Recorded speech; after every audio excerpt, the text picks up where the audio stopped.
E ela disse, tá bom, tá, eu vou, já chega aí. E minha mãe perguntou, quem era Jaqueline? Ela disse, é fulano de tal. Era o camarada que andava comigo e era esposo da melhor amiga dela. Do dia das mães. No próximo sábado, no sábado vindouro, a minha irmã estava com o casamento marcado.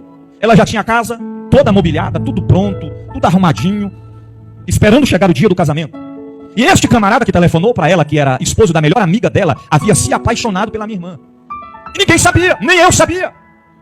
E naquele dia ele tinha ido em um bar se embriagar, e ele foi em 3 bocadas, porque eu fiquei sabendo depois.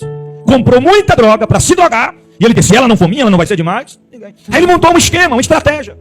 Ele telefonou na minha casa e pediu minha irmã para ir com ele em uma casa de uma mulher que vendia cestas. Essas cestas que fazem para o dia das mães. Ele disse, eu queria que você fosse comigo na casa de fulano de tal, para você me ajudar a escolher uma cesta bem linda para me dar de presente para minha esposa. E como você é mulher, tem mais conhecimento do que eu, você me acompanha. E ali ela disse, sim, eu vou. E ela falou para minha mãe, eu vi na hora, ela dizendo, mãe, eu vou ter que ir lá, porque fulano me chamou para me ajudar a ele escolher uma cesta do dia das mães para a esposa dele. Enquanto eu estava me arrumando para sair, para visitar a igreja, onde eu disse aos irmãos, na parada 8, eu vi quando o portão se abriu, e eu vi a minha irmã saindo em direção ao portão. Ali foi a última vez que eu vi a minha irmã com vida. Quando o portão se fechou, eu entrei para dentro, terminei de se arrumar. A gente subimos a pé para a parada 8. Participamos daquele culto. Eu ainda não estava firmado, só uma visita. Quando deu mais ou menos umas 21 horas, o culto acho que nem tinha terminado direito, não me lembro bem. Mas terminou, né? A gente saímos da igreja, vem minha sogra correndo no meio da rua, desesperada. E quando ela se aproxima, ela disse, Joab, meu Deus do céu. Eu disse, o que foi? Aconteceu uma tragédia. Eu falei, o que foi? Mataram sua irmã. Irmãos, quando eu ouvi aquilo, minhas pernas ficou bamba, meu coração acelerou, eu não queria acreditar, não estava acreditando ainda. A gente começou a apressar, aumentar os passos em direção à casa, e parece que quanto mais perto de casa se aproximava, mais o coração ficava apertado, mais acelerava os batimentos cardíacos, e eu fiquei preocupado. E quando eu fui se aproximando de casa, na parada 12 do Pedregal, lá tem uma descida, uma ladeira, quando eu cheguei de cima, na parte de cima da ladeira, eu olhei para baixo, para frente da minha casa, eu nunca vi tanto carro naquela rua. Aí eu pensei, alguma coisa realmente aconteceu.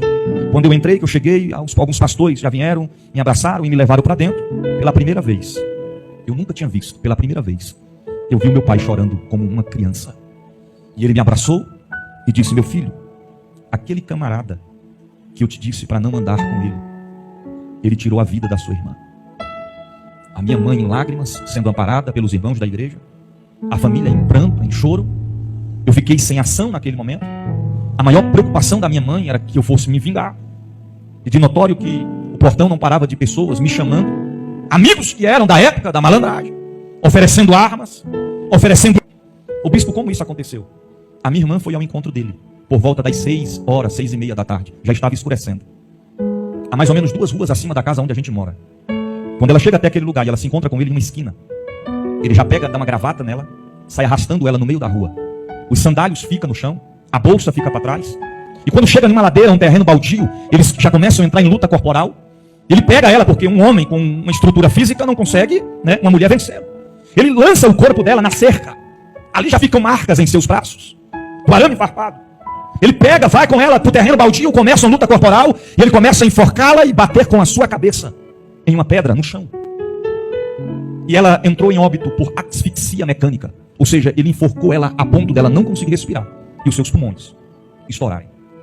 Um homem passa e vê o acontecimento. Ele olha para o homem e diz, não se mete, porque em briga de marido e mulher, o homem não se mete. O homem pensava que era briga de marido e mulher, mas não era. Ele disse isso para tentar se defender. Quando o homem viu que alguma coisa tinha acontecido de errado, correu em casa para pegar um facão, mas quando chegou lá, ele já tinha fugido. Ele não estava mais lá. Foi a noite mais longa da minha vida. Só quem passa, quem já sentiu a dor da perca, sabe do que eu estou falando.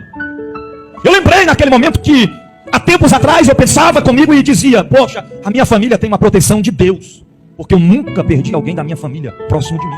Eu nunca perdi um irmão, eu não perdi um pai, eu não perdi uma mãe. Todos nós estamos com vida. E coisas que nós vemos acontecer somente pela televisão, acaba acontecendo com a gente. E a gente não pensa que isso pode acontecer porque todos nós estamos sujeitos a passar por isso. Foi uma noite inteira acordado. A ponto de chorar e não ter mais lágrimas quando o dia amanhecer. É um caminho sem volta. É onde você diz, será que eu estou sonhando? Será que isso realmente está acontecendo comigo? E quando chega o momento de nós ir para o cemitério do Gama, para o sepultamento, a gente, ao chegar ali no cemitério, ficamos de frente à capela, de número 2. Foi se aproximando, o coração foi apertando cada vez mais. Os pastores se aproximaram. Um pega numa alça, o outro pega na outra. E eles começaram a tirar o caixão de dentro daquele carro. É um dos momentos terríveis que eu não desejo para ninguém passar. Mas foi da hora que o caixão saiu de dentro do carro. Eu escutei uma voz suave, uma voz incomparável a qualquer voz que você já ouviu na terra e que você pode imaginar na lógica humana. E aquela voz falou assim no meu ouvido: meu filho. Eu olhei, pensei que era alguém que estava falando, mas a voz era incomparável. Eu disse: isso não é voz de uma pessoa normal? Será que eu estou ficando louco? E ele disse novamente: meu filho, olha para trás. E quando eu me virei, eu olhei e visualizei aquelas coroas de flor em memória. E ele disse: agora, meu filho, olha lá na frente. E ele me focou na onde estava a cova. E ele falou: está vendo aquela cova, meu filho? E eu balancei a cabeça confirmando. Ele disse: meu filho, olha o caixão. E o caixão foi passando na minha frente. Ele disse: está vendo o caixão? E eu disse: sim. Ele falou: meu filho, aquelas coroas de flor em memória, aquela cova que está lá na frente, esse caixão não era para ela, era para você. Porém tu não estavas preparado, tu não estavas pronto. Colhi a minha flor do meu jardim para poupar a tua alma. A partir de hoje tu nunca mais será o mesmo. Eu farei de ti um pregador, um pastor de ovelhas. Quando o Senhor falou isso comigo, veio um filme na minha mente. Eu comecei a lembrar das vezes que ela entrou na boca de fumo para me buscar. Eu lembrei das vezes que ela entrou dentro dos frevos e me arrancou de lá e tirou a arma da minha cintura e me levou para casa. Veio um filme na minha mente, eu lembrei dela 2 dias antes, em casa, louvando, adorando a Deus, porque era regente e líder do ministério de jovens da igreja, como ela congregava. Ela estava na melhor fase espiritual de sua vida. Ela estava na melhor fase que uma mulher pode ter de intimidade, de comunhão para com Deus, porque Deus sabe trabalhar. Se eu tivesse tido a minha vida ceifada naqueles dias, eu não estaria aqui hoje pregando a palavra, ganhando almas para o reino de Deus. Eu estaria no inferno neste momento.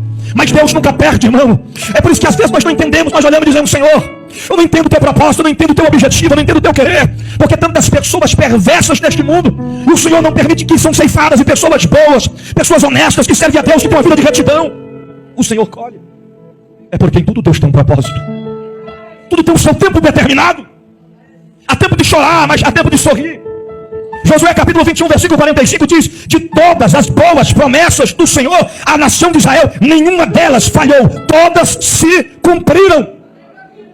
Tinha uma promessa sobre a minha vida, mas o diabo não estava satisfeito com isso. Ele não estava feliz com isso. Quando eu vi o corpo da minha irmã dentro daquele caixão, a minha vontade era tirar ela dali e entrar dentro, porque não era ela para estar, era eu que era para estar ali. Foi por isso, irmão, que Deus, certa feita, olhou para a terra e viu um povo pecador, imperfeito, que não merecia a misericórdia, que não merecia o perdão de Deus, mas Ele enviou o seu único filho, o seu filho unigênito, para morrer por mim e por você, pecadores, para que eu e você tivesse o direito à vida eterna. A salvação não é por merecimento, a salvação é pela graça, é um dom de Deus para a nossa vida. O momento mais difícil, acompanhar o sepultamento de alguém, ainda mais doente, tão próximo, é quando você vê o caixão descendo. É onde cai a ficha e você entende que aquilo é realidade. Mas enquanto o caixão da minha irmã ia descendo, o Espírito Santo ia falando no meu coração: fica tranquilo, meu filho, porque o corpo está descendo a 7 palmos, mas a alma já está na glória. E quando eu vi aquilo, eu dizia: Deus, eu vou sair daqui e vou fazer algo diferente. Deus, eu vou atender o teu chamado, eu vou me empenhar, eu vou me entregar a ti de corpo, alma e espírito. E quando foi no primeiro domingo, após o sepultamento da minha irmã, eu fui para a igreja, sentei lá atrás, e quando o pastor fez o apelo, eu fui o primeiro a levantar as minhas mãos e entregar a minha vida a Cristo Jesus. Eu e a minha família começamos a servi-lo. Eu, minha esposa e Nicole, servindo a Deus, buscando a Deus. Até que um dia, eu já havia falado com Deus que a minha história seria mudada, porque eu era um rapaz